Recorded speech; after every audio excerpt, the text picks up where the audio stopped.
Welcome to another exciting session on understanding Dashboard. Dashboard is a proprietary software of Seven Consulting, which helps in generating various reports for the project, program, or the work stream. So let us start with having an introduction of the dashboard. We'll be discussing the requirements to run the dashboard, and then we'll move on to the dashboard demonstration.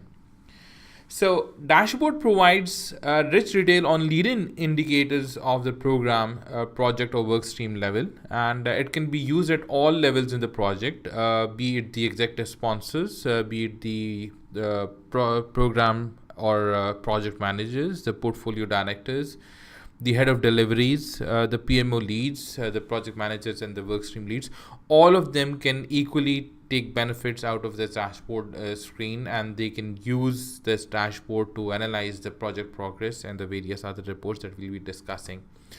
So dashboard provides the cumulative progress of program, project, release, or work stream against the baseline plan. It provides us with the velocity of the program, the project or release or the work stream. It provides the progress of task completion against the overall plan and the forecast plan.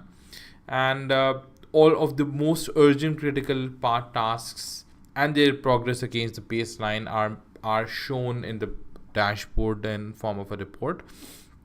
The dashboard also generate the schedule maturity of the project or program schedule, and it shows the amount of effort exerted as compared to the effort that was planned to be exerted by the program or the work stream.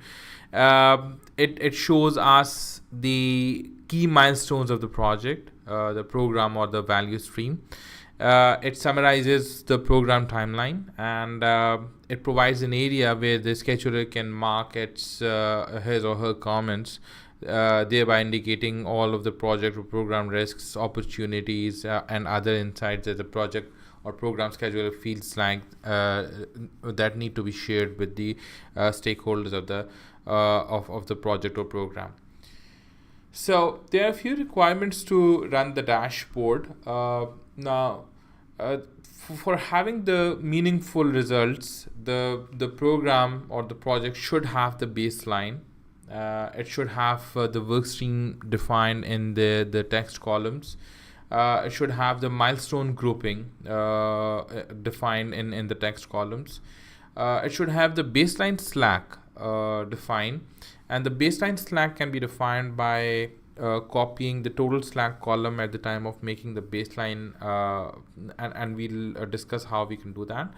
And first and the last but the most important thing is that the status date should be filled in. The status date can be filled in from the project and project menu and the project information dialog box.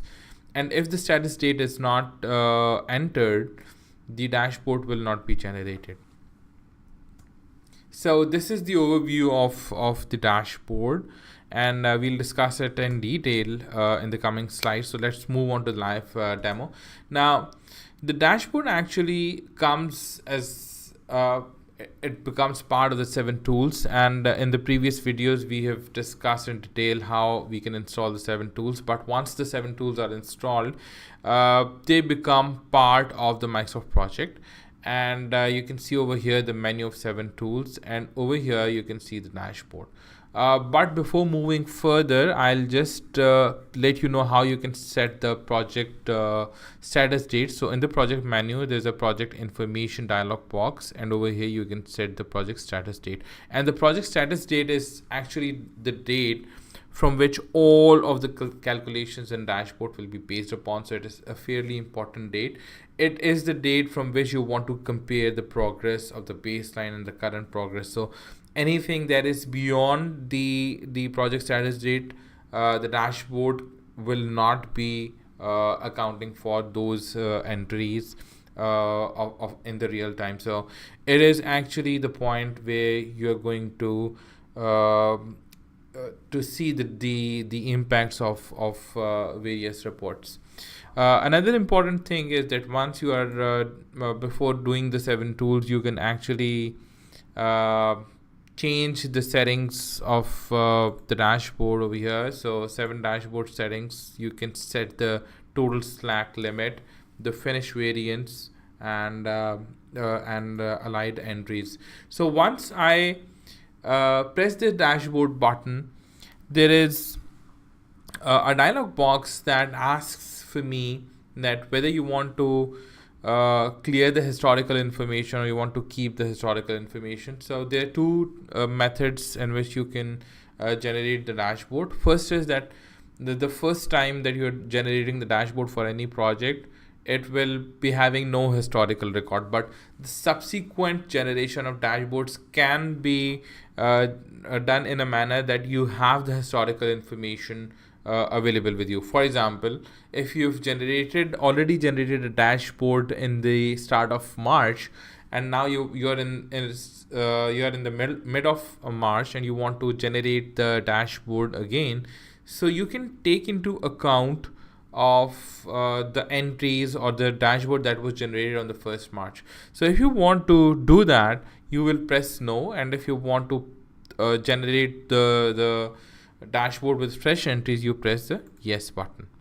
So once you press the yes button, it will just ask for the password, and I will just enter the password. I'll press OK. And then the dashboard will generate this dialog box in front of you where it will ask for various things. Now, as I've discussed earlier, that for meaningful results, you need to have the work stream set.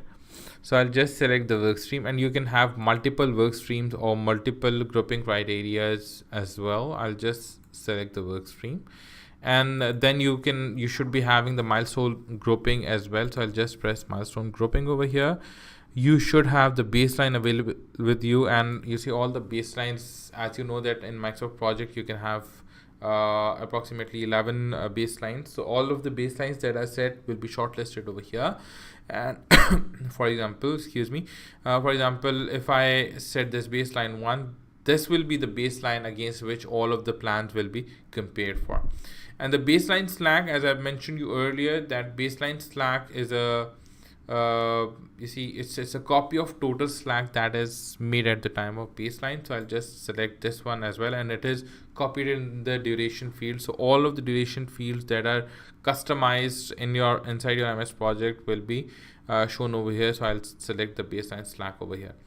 If I press the save button now, this 7 consulting tool in the dashboard will start analyzing the information. It can take from 1 minute to 5 minutes depending upon the project size to generate the dashboard. So in order to save time, I've already generated the dashboard, and I'll tell you how you can actually see. So once the process is completed, you'll find the dashboard in this interface, and over here you can see that on the top the name of the program is mentioned, the filter that has been applied is mentioned, the status date is mentioned, and you can see that there are various reports. So just starting from the weekly velocity, the weekly velocity is the amount of tasks that you are able to done in a week, that you have planned to do in a week, and what about the forecast and the actual information. So the things that if you're according to the plan, you will be hitting the 100%. If you are running or doing more tasks in a week, then you'll be entering in the green column, in the green area. And if the tasks are 90% complete in a particular week, as against the baseline, then the line will be coming in the amber, and if it is below the 90%, it will be actually coming in the red area. So you can see over here that you see there are few weeks in which the total number of planned tasks have been more as compared to the actual tasks executed. So that is why it has come in the red area, and later on in the project we can feel that you see the speed has taken up, and then the following weeks the number of tasks that have been done in the preceding weeks, in the succeeding weeks rather. They are more as compared to the plan. So the project suffered in this area, but it quickly came back and AC completed the tasks. So this is a kind of velocity report which is extremely important for project manager or program executives to understand that where the project is lagging behind and where the pace has picked up. Next, I'll just increase the view so that you can actually see the detailed settings. So next is the earned value, and the earned value actually maps three lines, or in fact 2 lines. It's the baseline as compared to the actual. It maps the percentage complete of the tasks, and over here you can see that the project started in the start of 2017, and you see there has been slight deviation of the actual where the baseline is picking up, and the forecast is of course as compared to the on the basis of the actual performance, it is lying exactly on the baseline. So according to this graph, the project is pretty much good in shape, but wherever this blue line, the dark blue line of the baseline, is above the light blue line of the actual, it means that the project is lagging behind, and wherever the actual line is above the baseline, it means that the project is going in a good direction. Side by side, the project actually shows you this figure that the baseline was supposed to be completed as according to the baseline. 75% of the progress should have been done, but as of today, it is the 74%. It's just a slight difference of 1% is there. Now the task burn down means that how many tasks have been completed, should have been completed, and are completed. So the completion status of the tasks are mentioned as in this task burn down status, how many are left. So at the start you can see that you see somewhere close to 750 odd tasks were left, and you see as the project is progressing, the number of tasks that are left is going down. So this is also again mapping the planned, the baseline, and the actual values. What was the initial plan, how the baseline, where's the baseline plan, the number of tasks that have been completed, and you see what is the actual progress on that. And the status date is actually the date that is set in the Microsoft project, as I've discussed earlier. So if the lines are overlapping with each other, it is fairly meaning that the project is according to the plan.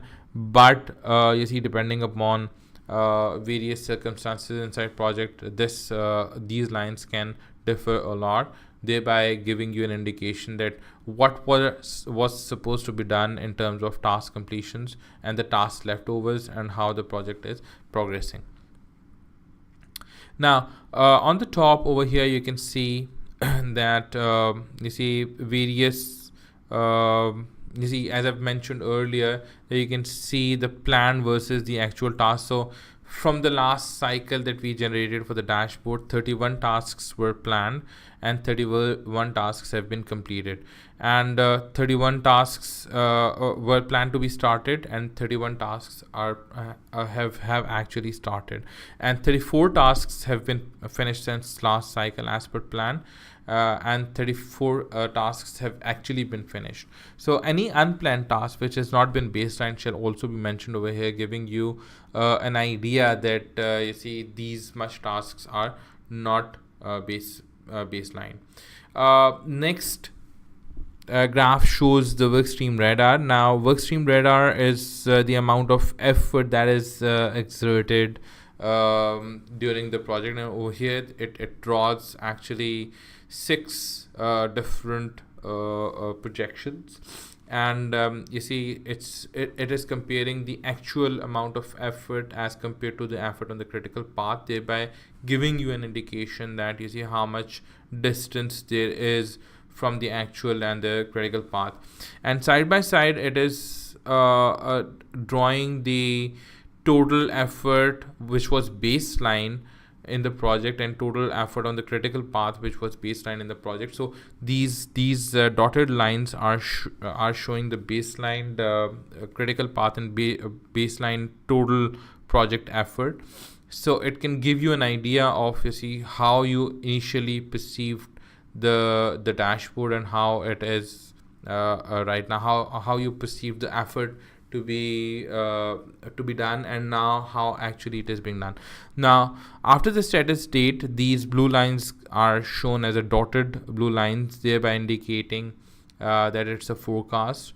And you can see that there is a lot of overlap, showing that the project predicts that it is according to all of the effort in the future is according to the plan. You can see a difference over here, a bit, that indicates that the forecast effort is going to be greater than the effort on the actual critical path. So there is, and wherever the red line is overlapping with the blue line, that is a highly risky area. Wherever there is a gap between the red line and the blue line, the critical path effort and the actual path effort, this means that there is some sort of cushion for the project managers or the program executives to handle upon. Now, in this area, the schedulers can mention their comments, and all of the project insights or the program insights can be mentioned over here. If they want to explain the project or program scenario, they can mention over here. So traditionally, it is an editable area. You can actually edit this, and so that once the dashboard is being printed, all of the comments or the project or program commentary can be mentioned over here on the printout. Now, you see, if you remember, we selected the milestone grouping column from the configuration sheet of the dashboard. So all of the milestone groups are mentioned. You see, the grouping criteria, it is taken into account by the dashboard, and all of the key milestones are shown over here. So all the greens are actually representing that the progress on the milestone has been satisfactory. All the reds are actually representing that the milestones have been missed, and those milestones were on the critical path. And the amber is a category where the milestone has been missed, but it was not on the critical path. So you see, there are different categories, and you can actually browse through these milestones. If the milestones are greater then 12, the system is smart enough to give you the browsing of those indicators. Next is the critical tasks. So all of the coming critical tasks are shown over here, and again, also this is a browsable critical task, so you can actually see which critical tasks are coming up. And this critical task is actually given in order of priority with respect to this slack that is available. Then is this schedule maturity, and this schedule maturity is discussed in detail in the health check tool. So it is the same which actually marks the 7 or 10 different criterias, and you see against those criterias how many standards have been met for the scheduling quality. So it gives you an idea of the schedule maturity as well.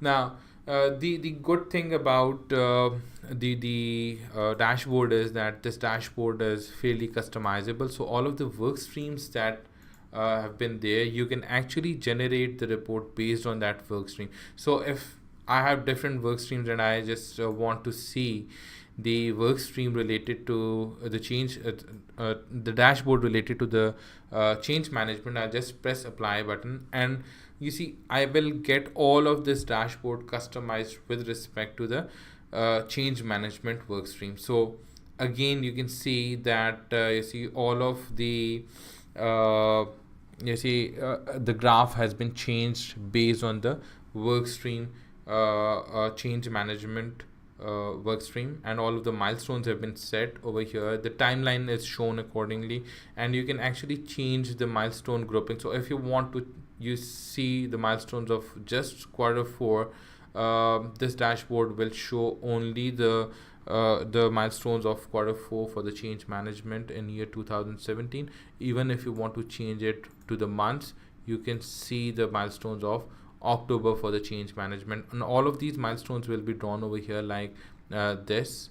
You can see that these milestones are being presented like this. Same is the case, you can apply for the timeline filter. There are various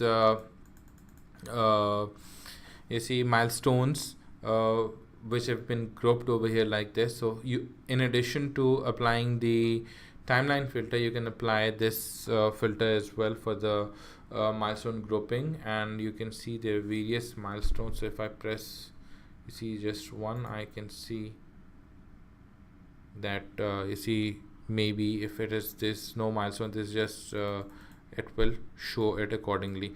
So this is a brief overview of dashboard. I hope that you've enjoyed the video. For your comments, please do not forget us to contact on our email, which is 7.tools@7consulting.com. Thank you for watching the video.